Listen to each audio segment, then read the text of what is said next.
Now, as we just discussed, the actual cleaning properties of this water is quite important because typically, when we go out and buy our fruits and vegetables, or if we go to a good food store, to anywhere natural and buy something organic, a lot of times we'll take those and we will wash them under the sink. That's not such a good thing here. I'm going to run some more tap water just to show you what we have in our tap water. Now we're going to run a little bit different test here. We're actually going to test the chlorine, the amount of chlorine that we have in this tap water. We'll put 4 drops there. We'll go ahead and stir this up.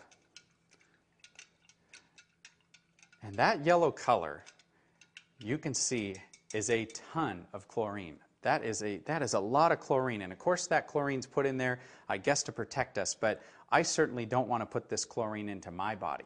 A typical glass of chlorinated water, if you take a shower, a 15-minute shower, you're going to absorb anywhere from 6 to 8 glasses of that chlorinated water through your skin, which of course is your largest organ. And so you don't want that to happen. But here's what happens when we go down to the store and we buy a fruit or a vegetable or whatever it is, and we decide to wash it off.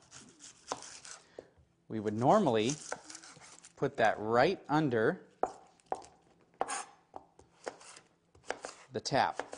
Well, we're going to show you what happens when you do that. Get this nice and chopped up. I'll just give this a nice little bath.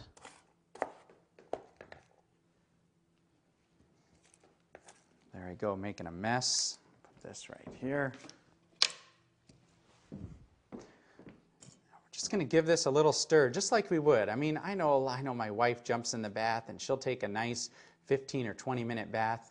Well, the good news is that we have a nest spa that we've actually got in our home. So when we bathe, we don't have to bathe in this tap water, because this onion now is representing our skin. This onion also, it would be like any of the food that you would decide to run under the tap. And if you do that, watch what happens here.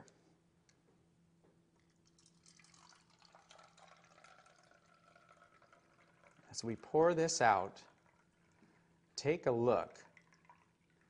What happened to that yellow chlorinated color? You know what happened. It's gone. The reason it's gone is it absorbed right into the onions, which now, of course, we're going to eat. I just put more chlorine drops in there to see how much chlorine's left in that water, and there's none. So what happened when we took our fruits and vegetables and we washed them under the tap? I think you just realized it. We didn't wash the vegetables, we washed the water. We literally cleaned the water, we filtered the water that we let go down the drain, and we put the chlorine and the other chemicals right into the food that we're about to eat. So that right there is pretty dramatic.